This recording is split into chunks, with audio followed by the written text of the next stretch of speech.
He looked straight into a beautiful dark-skinned woman's eyes, on his own live stream, with his own camera in his hand, and he told her, with the whole planet watching in real time, that her mind was small because her skin was rich. And then, fam, Blueface leaned forward, ordered his driver to slow down on the black shoulder of a 4 a.m. highway, and he removed that woman from the vehicle like she was a receipt he was done reading. And here is the piece I need every person watching to sit with before we move one sentence further. Blueface filmed all of it himself. He pressed the record button. He held the camera steady. He genuinely believed with his whole chest, that when the internet finally saw this footage, the internet would stand up and applaud him. Beloved, Blueface was wrong in a way historians will have to invent a new word for, and by the time this breakdown is done, you will understand why every second of what Blueface broadcast is now a masterclass in how colorism, a brittle ego, and a real-world safety emergency can collide inside one moving vehicle in 90 minutes. Lock in with me. Silence your notifications. Turn the volume up until your neighbors get involved. What unfolded inside that car is not celebrity gossip. This is a case file. This is a warning shot. And this may be the most self-incriminating piece of tape a modern rapper has ever voluntarily uploaded with his own 2 hands. If you are new here, this is where we do celebrity accountability the honest way, receipts first, feelings acknowledged, verdict last, never anything we cannot back with the artist's own footage. If that is the frequency you need on your feed, tap that like, hit subscribe, and flip that bell on, because we are about to walk through this collision frame by frame, word by word, exit ramp by exit ramp, and Blueface handed us more evidence than any prosecutor could pray for. Let me sketch the scene using only the verified layout, because in a story like this the details are the difference between rumor and record. According to the very stream Blueface pushed out to his audience, the night began inside a club. He crossed paths with a young woman moving through the room with a small group of friends. And witnesses watching his own broadcast saw, in real time, the exact instant he was struck by her, visibly, embarrassingly captivated. A man losing his composure over a gorgeous woman is the oldest chapter in the oldest book on earth. There was a universe in which Blueface stepped up, said something warm and human, and the night ended in laughter. That universe existed for maybe 15 seconds. Because instead of telling this woman she was beautiful, full stop, sentence complete, he reached for a different sentence. On camera, in front of her friends, in a club full of noise, he began marveling at how stunning she was, and here is the phrase that turned the night into a case file, for a dark-skinned girl. He called her, in his own words, a good dark skin. He said it more than once. He said it proudly. He said it like he was pinning a medal onto her chest. And beloved, I need you to freeze that moment with me, because the rest of this story is downstream of that single sentence. When the woman heard that so-called compliment, she did not smile. She did not thank him. She did not perform gratitude for the celebrity holding the microphone. She did not do the thing every woman in that room had been socially trained to do. She paused. She looked at him. And she asked the question that would eventually land her on the shoulder of a highway hours later. She asked him, calmly and clearly, with her whole chest, "What do you mean by that?" Stay with me, because I know a slice of the audience is warming up their fingers to type. It was a compliment, she overreacted, he called her beautiful, what more could she want? To that slice I say only this, keep watching. Because we are about to run the full educational breakdown on why that specific phrasing carries a 400-year-old wound stitched into every syllable, and by the end of this video you will view this footage with completely different eyes. Here is what Blueface never understood, here is what his defense collapses without, here is the beating heart of the entire broadcast. There is a canyon between telling a woman she is beautiful and telling a woman she is beautiful for her category. One is a compliment. The other is a confession. And this 21-year-old woman, standing in a loud club under bad lighting, heard the confession the instant it left Blueface's mouth. She recognized it. She refused to swallow it. And Blueface, this is the tragic pivot of the whole story, decided her refusal to be flattered was a declaration of war. What happens next, inside that car, on that highway, is where the story pivots from a bad compliment into something darker. We will break down the exact argument sentence by sentence. We will walk into the moment a phone dictionary got weaponized. We will stop the tape at the precise second the car slowed on a pitch-black stretch of road. And then we will sit with the rant Blueface delivered to his own lens after she was already out of the vehicle. Every layer is worse than the one before. Do not scroll away.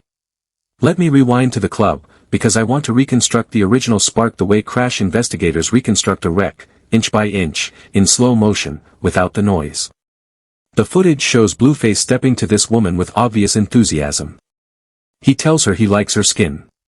He tells her she looks nice. And then he keeps talking, and this is exactly where the night starts leaking oxygen, because he cannot let the sentence end. He has to file her first. You look nice, that dark skin. This right here is a good dark skin. Look at the grammar with me. She is not a woman in that construction. She is a specimen inside a category. She is a well-graded example from a group.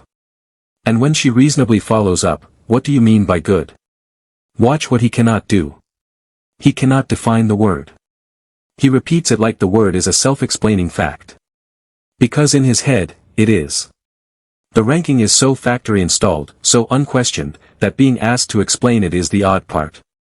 That single pause is the entire problem in miniature. The hierarchy is so baked into him that he experiences the question as the strange thing, not the sentence that provoked it. And I have to give you the history, because this did not start with Blueface and will not stop with him unless we look at where it came from. Colorism inside our community is not a personality quirk. It is an inheritance. It descends directly from a plantation logic that assigned value, labor, and proximity to freedom based on shade. It was enforced through paper bag tests at social clubs. It was rehearsed through a century of film and television that cast lighter skin as the default love interest. It was industrialized by a global beauty market that sold the promise that lighter was aspirational. By the time a sentence like, "You are beautiful for a dark-skinned girl," reaches a grown man's mouth in 2026, that sentence has traveled through 4 centuries of machinery designed to make it feel like generosity when it lands. That is why this young woman's refusal matters so much. She was not just correcting one rapper on one night. She was interrupting a broadcast 400 years long, and she did it without ever raising her voice. That is also why the "it was just a compliment" defense collapses the second you press it with a fingertip of pressure. A real compliment does not require a category. Nobody says, "You are smart for a woman," and calls it flattery with a straight face. Nobody tells another human being, "You are articulate for your kind," and waits for a thank you. The qualifier is not the wrapping paper. The qualifier is the whole package. It tells the person receiving it that the speaker holds a mental scale, that her people sit at the bottom, and that she has just been handed a temporary exception. What she heard in that club was not praise. She heard the scale. And every dark-skinned woman watching this footage right now heard it too, which is why the response online has been less like gossip and more like a collective exhale of recognition. Now lock in with me, because before we step into the vehicle we have to run the educational deep dive, since half the comment sections arguing about this footage are arguing about a word they cannot define. Colorism is not simply noticing that skin tones exist. Colorism is a hierarchy, born on the plantation, refined through colonization, still humming underneath our casting rooms, our music videos, our club entrances, and yes, the compliment Blueface tried to hand out. Under that hierarchy, light skin is the factory setting for beauty, and dark skin is the exception that has to be explained, excused, or apologized for. That is the machine running quietly in the background of every second of Blueface's stream.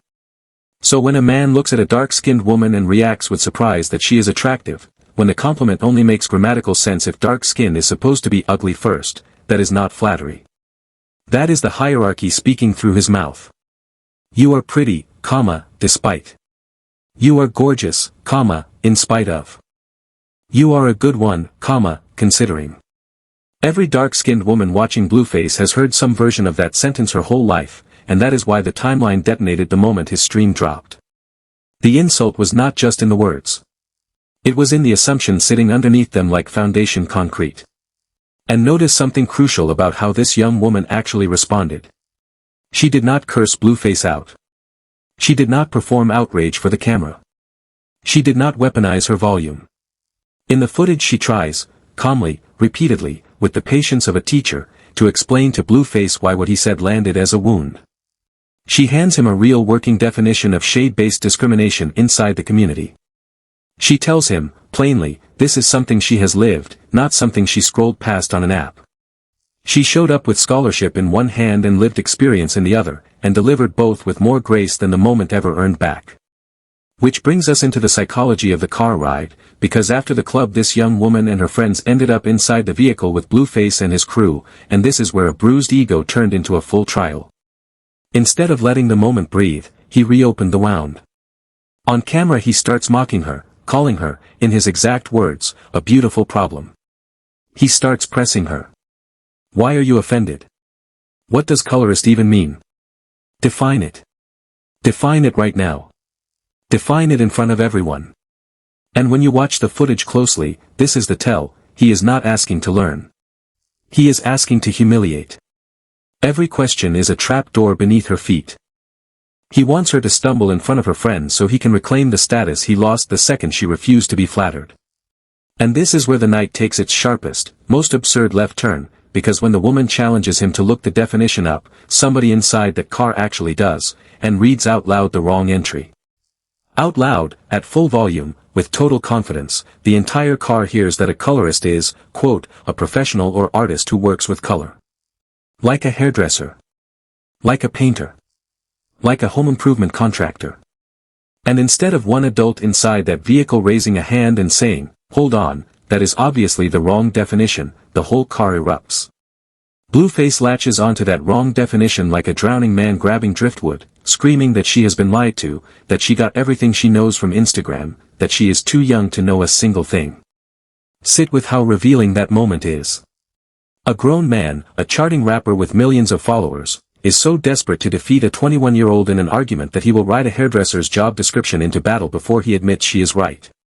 You could not script a more perfect metaphor if you tried for a year. He would sooner redefine the English language than be corrected by the dark-skinned woman he had just called gorgeous. But the woman does not fold. And this is the part that matters most, she keeps going. She pivots from colorism to racism, drawing the academic distinction that racism involves prejudice reinforced by power, and that is the exact moment the car fully detonates. Voices pile on top of voices. The music gets turned off, then up, then off again, and pay close attention to that detail, because whoever controls the music in that vehicle controls whether her voice reaches the microphone. Every time her argument gains altitude, somebody reaches for that volume knob like a weapon. Every time her point lands, somebody shouts across it. The whole vehicle becomes a single machine with a single purpose: make this woman stop talking. She does not stop talking. And beloved, that is the exact second Blueface stops arguing. Because when a man cannot beat a woman's argument, and he cannot survive the sound of her voice, there is only one card left in his hand: power. Raw, physical, you are in my vehicle power.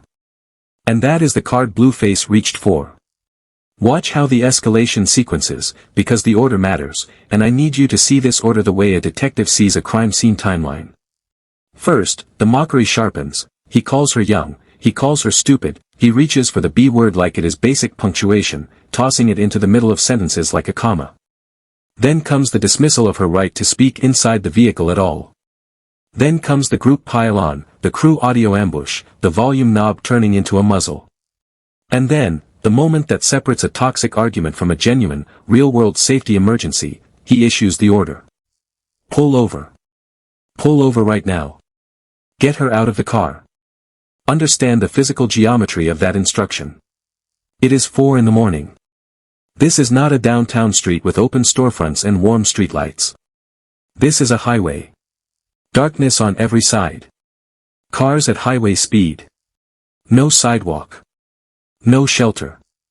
And this grown man looks at a woman who out-argued him and decides the correct penalty for her intelligence is abandonment on asphalt in the dark. Let me be precise, because precision is the whole point of this channel. When the vehicle stops, this young woman does not beg to stay. She does not perform smallness. She gathers what remains of the night's dignity and gets out. And there is a detail inside the footage people online have not stopped talking about: one of her friends gets out with her.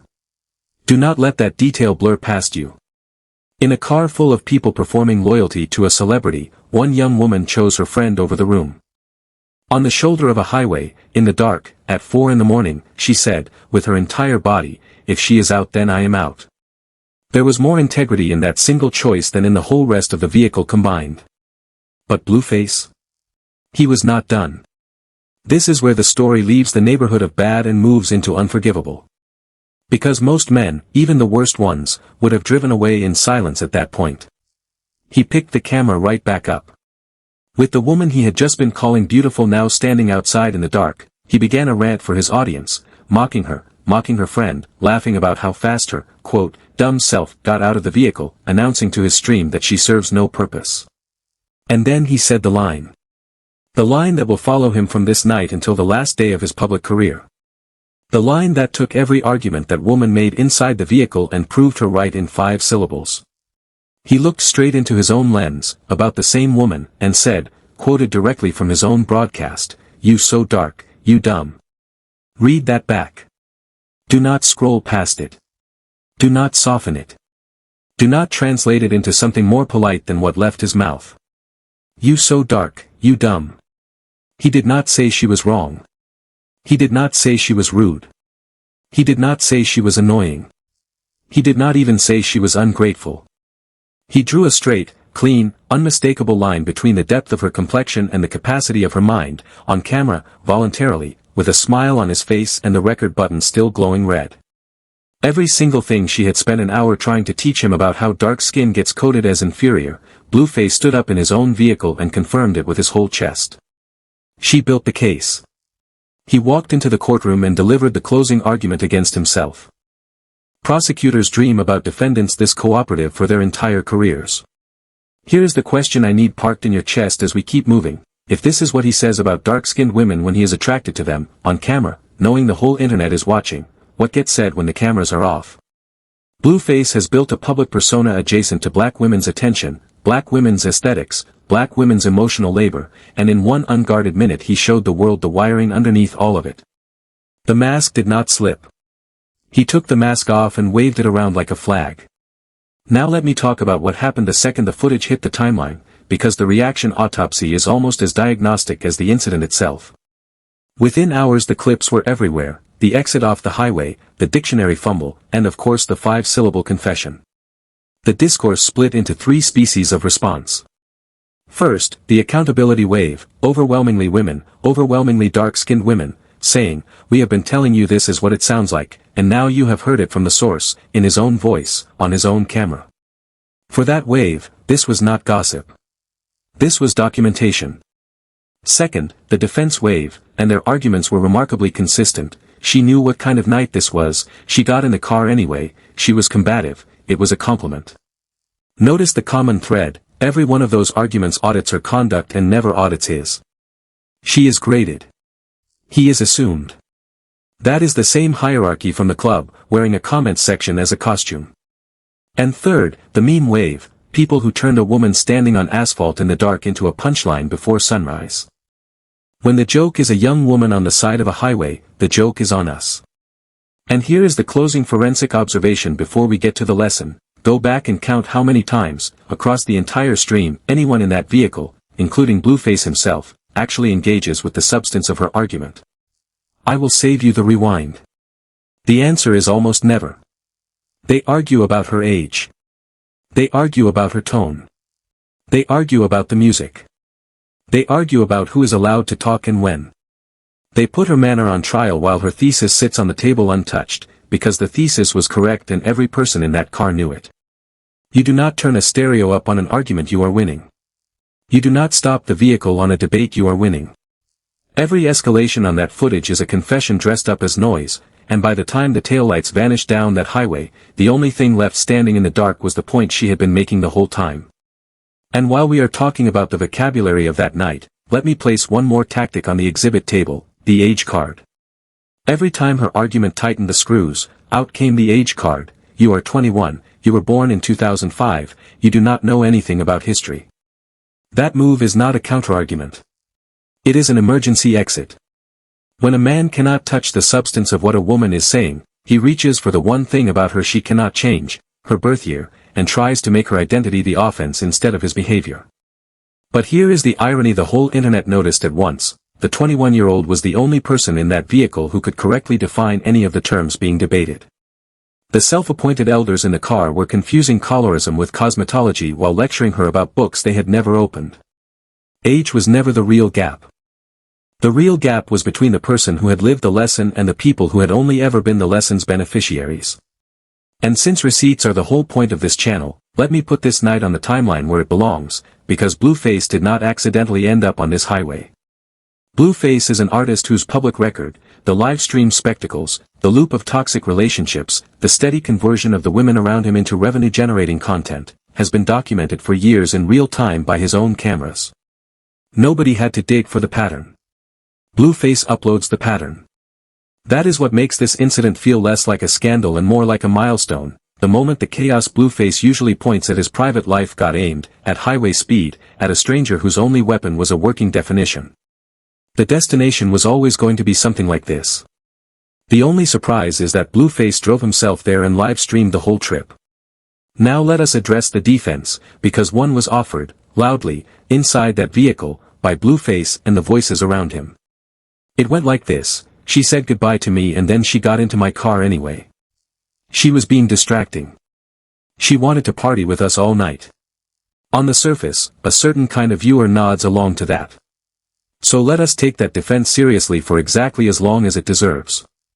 Even if every word of it is true, even if she shook Blueface's hand, said good night, and still climbed into the vehicle, what follows from that? She accepted a ride from a celebrity at the end of a night out, which happens in every city in America every weekend. Nothing about accepting a ride is a signed contract that a man may then insult her complexion, interrogate her intelligence, weaponize a phone dictionary against her, and deposit her on a highway shoulder the moment she objects.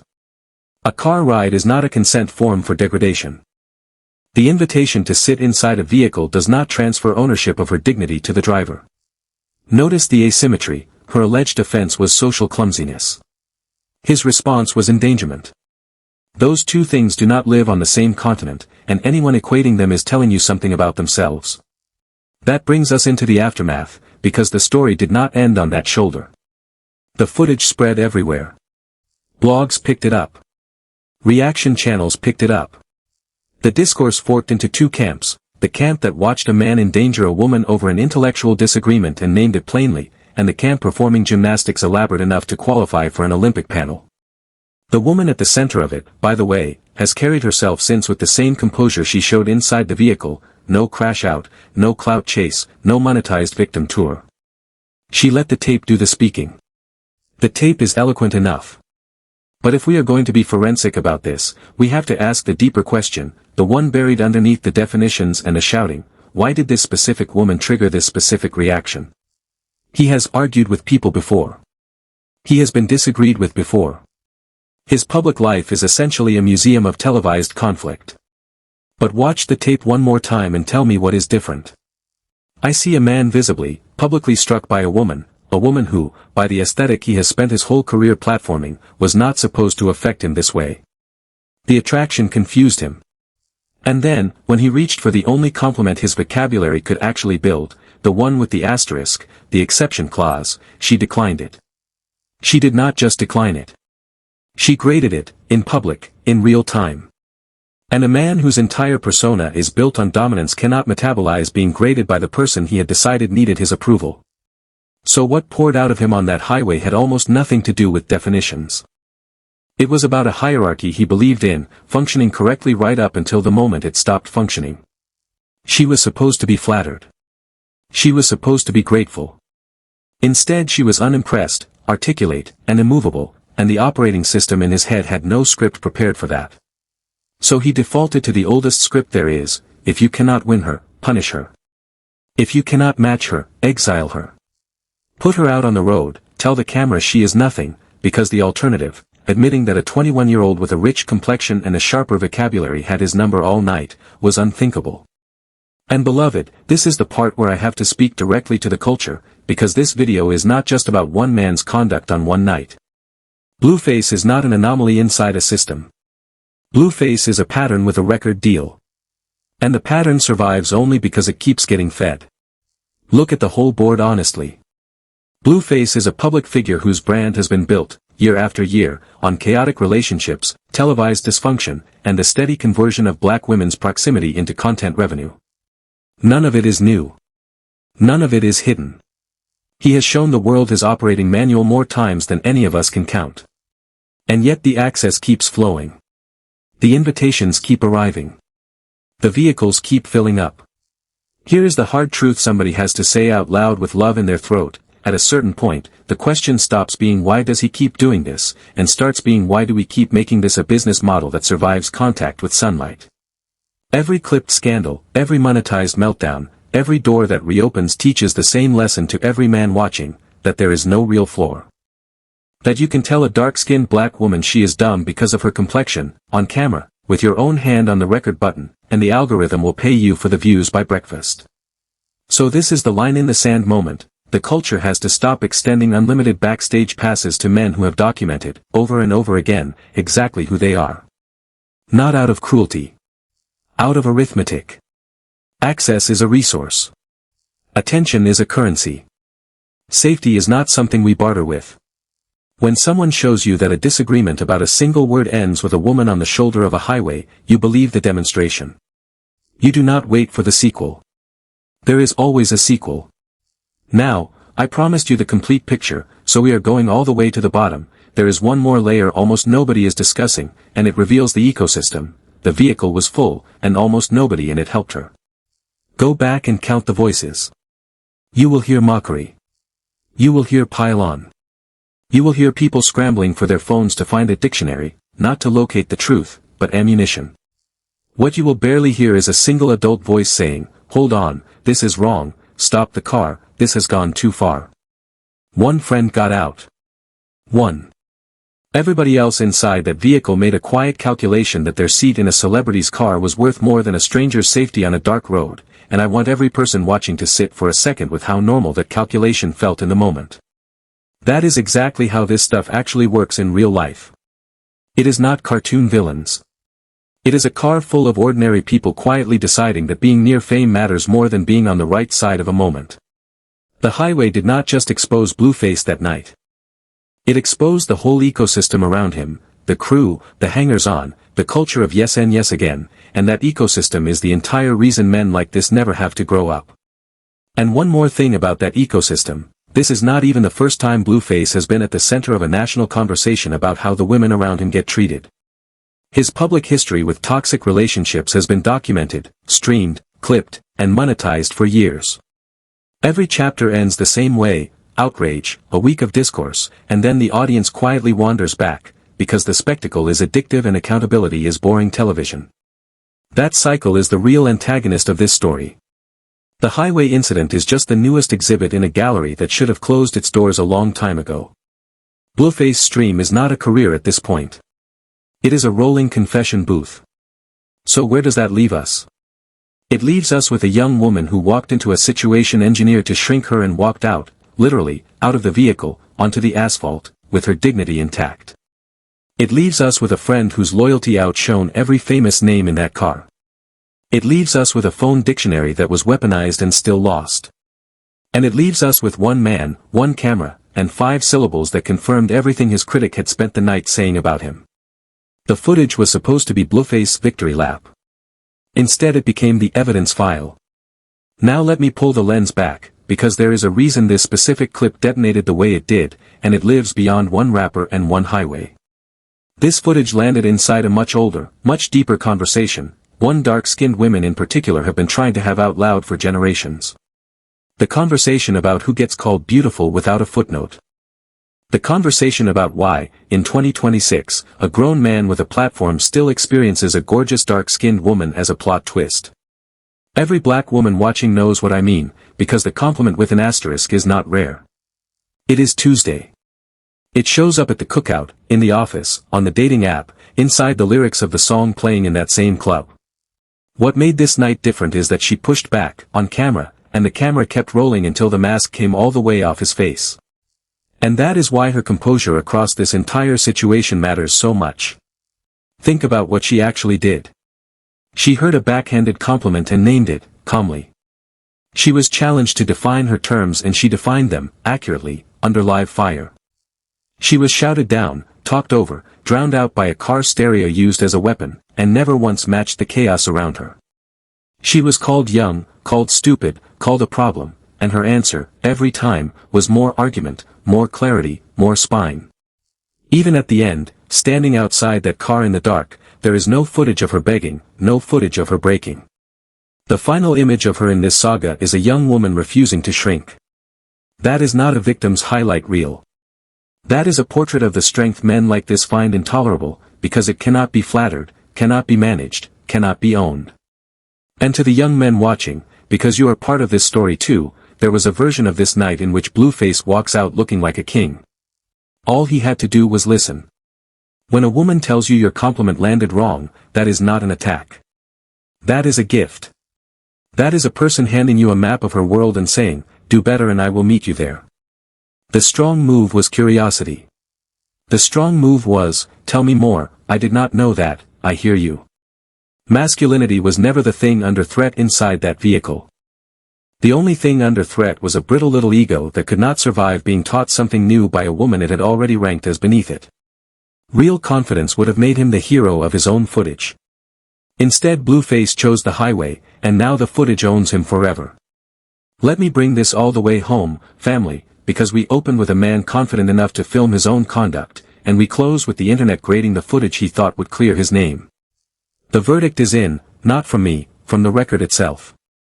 The record says a woman was handed an asterisk compliment and refused to say thank you for it. The record says she explained herself clearly and calmly while a vehicle of grown adults searched for the wrong dictionary entry and declared victory anyway. The record says the music got turned up every time her argument got sharper.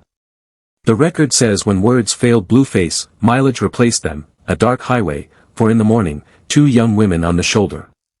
And the record says that with the camera rolling and the world as his audience, he drew a hard line between the depth of a woman's skin and the worth of her mind. She told him what colorism was. Then he showed us. Case closed by the defendant. Now I want to hear from you, because the comments are where this family does its best work. First question, is there any version of, you are beautiful for a dark-skinned girl, that is not an insult, or is the qualifier always the confession? Give me your verdict below. Second question, the people who stayed in that car. Are they bystanders, or does staying seated make you a co-author of the harm? I want to know where you draw that line. And third, the one I want your thoughts on the most, the friend who stepped out onto that highway with her. Is that the standard of loyalty every one of us should be holding, or is the real problem that it ever had to reach a highway in the first place?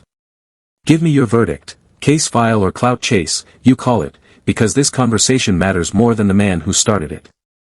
And listen, if this breakdown gave you something, do 3 things for me before you leave. Tap the like so the algorithm knows conversations with substance deserve oxygen. Share it with somebody who needs the dictionary entry and the history that comes with it. And subscribe with notifications on, because the next case file we are cracking involves another celebrity who thought his camera was his alibi, and fam, what we uncovered makes tonight's story look like the warm-up act. You do not want to be late for that one. Stay safe out there. Protect each other. Listen to the women in your life the first time, not the 3rd time, not the 10th time, and definitely not on the shoulder of a 4 in the morning highway. And remember, a compliment stands on its own or it was never a compliment in the first place. I will see you in the very next one.